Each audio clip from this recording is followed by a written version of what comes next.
সম্মানীয় দর্শকবৃন্দ, পশ্চিমবঙ্গের সাধারণ মানুষের জন্য অত্যন্ত আনন্দের খবর। অবশেষে আবাস যোজনার টাকা পেতে চলেছেন রাজ্যের মানুষ। পশ্চিমবঙ্গে মোট ১৯ লক্ষ বাড়ির টাকা ছাড়া হবে বলে নতুন করে নবান্ন সূত্রে জানানো হলো। এর পাশাপাশি কোন কোন জেলা জুড়ে কাজ বাকি রয়েছে বা ১৯ লক্ষ বাড়ির টাকা কারা পাবেন সেই সম্পর্কিত বিস্তারিত জানানো হয়েছে নবান্নের তরফ থেকে। তাই ভিডিওটি স্কিপ না করে দেখুন এবং চ্যানেলে নতুন হয়ে থাকলে ছোট্ট চ্যানেলটি সাবস্ক্রাইব করে নোটিফিকেশান অল করে রাখতে ভুলবেন না। এবং যেসব ব্যক্তি ইতিমধ্যেই সাবস্ক্রাইব করে রেখেছেন তাদের জানাই অসংখ্য ধন্যবাদ। দেখুন, বলা হচ্ছে কড়া নির্দেশ জারি রাজ্য প্রশাসনের। বিস্তারিত দেখুন কি বলা হয়েছে। আবাস যোজনা প্রকল্পের আওতায় বকেয়া থাকা ৫৫,০০০ বাড়ি তৈরির কাজ দ্রুত শেষ করতে রাজ্য সরকার নির্দেশ দিয়েছে। জানা গিয়েছে, অনুমোদন দেওয়ার পরেও দক্ষিণ ২৪ পরগনা, উত্তর ২৪ পরগনা, পূর্ব মেদিনীপুর, মুর্শিদাবাদ সহ একাধিক জেলায় বেশ কয়েক হাজার বাড়ি তৈরির কাজ এখনও শেষ হয়নি। বাড়ি তৈরি বকেয়া থাকার নিরিখে সবার উপরে রয়েছে দক্ষিণ ২৪ পরগনা জেলা। অবিলম্বে জেলা শাসকদের এই বাড়ি তৈরির কাজ শেষ করার নির্দেশ দেওয়া হয়েছে বলে নবান্ন সূত্রে জানা গিয়েছে। আবাস যোজনার টাকা দীর্ঘদিন ধরে আটকে রেখেছে কেন্দ্রীয় সরকার। সেই কারণে রাজ্য সরকার নিজেই বঞ্চিত উপভোক্তাদের বাড়ি তৈরি করে দেওয়ার সিদ্ধান্ত নিয়েছে।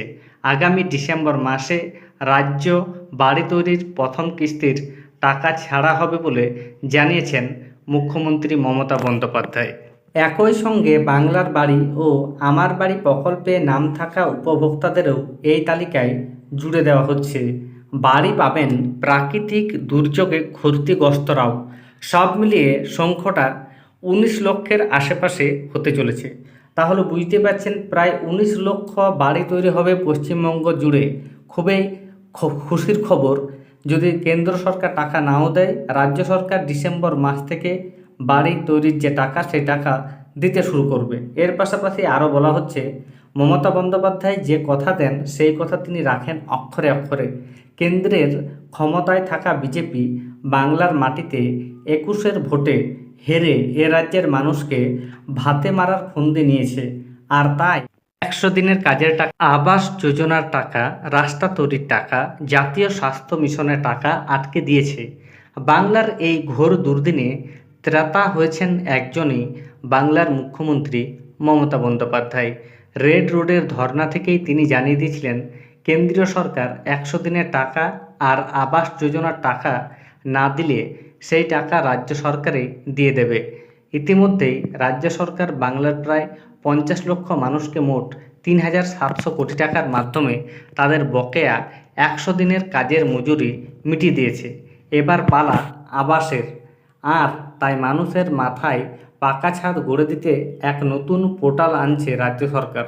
নবান্ন সূত্রে জানা গিয়েছে, গৃহশ্রী নামের সেই পোর্টালের মাধ্যমেই আবাসের টাকা উপভোক্তাদের কাছে পৌঁছে দেওয়া হবে।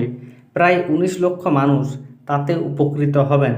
তাহলে বুঝতে পারছেন, রাজ্য জুড়ে ১৯ লক্ষ বাড়ি তৈরি হবে। ধন্যবাদ।